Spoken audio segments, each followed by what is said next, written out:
Auf diesem Gemälde aus dem 16. Jahrhundert sieht man Martin Luther, den großen Theologen und Begründer der Reformation. Dieser Martin Luther weist allerdings einige Besonderheiten auf. So läuft er nicht auf gewöhnlichen menschlichen Beinen, sondern auf zwei beschuppten Krallenfüßen. Aus seinem dunklen Talar windet sich ein Schlangenschwanz heraus. Und wenn man genau hinschaut, sieht man, wie aus seinen Fingern katzenartige Krallen emporwachsen.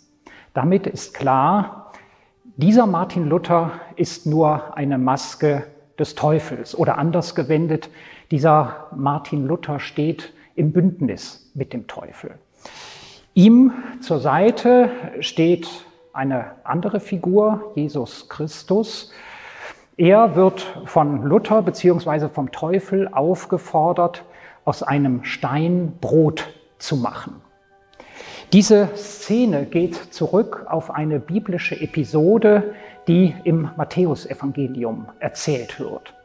Dort zieht sich Christus nach seiner Taufe im Jordan für 40 Tage in die Wüste zurück, um dort zu fasten.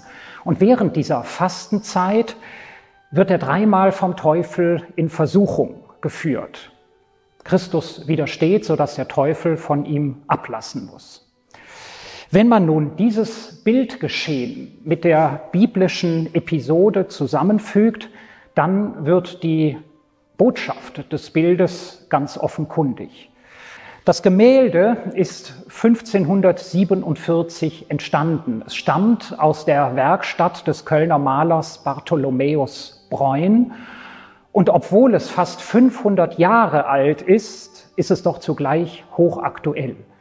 Es führt uns nämlich etwas vor Augen, was auch unsere heutigen gesellschaftspolitischen Debatten so oft bestimmt.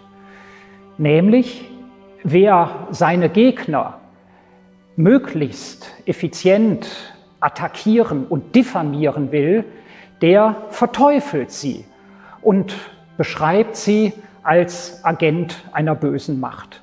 Und wer darüber hinaus auch noch auf die suggestive Kraft der Bilder setzt, der entfesselt einen Krieg der Bilder, wie wir ihn heute im Fernsehen, in den Social Media, im Internet täglich sehen. Der Krieg der Bilder, der unsere Gegenwart so sehr bestimmt, er ist auch im 16. Jahrhundert schon eine gesellschaftliche Realität gewesen.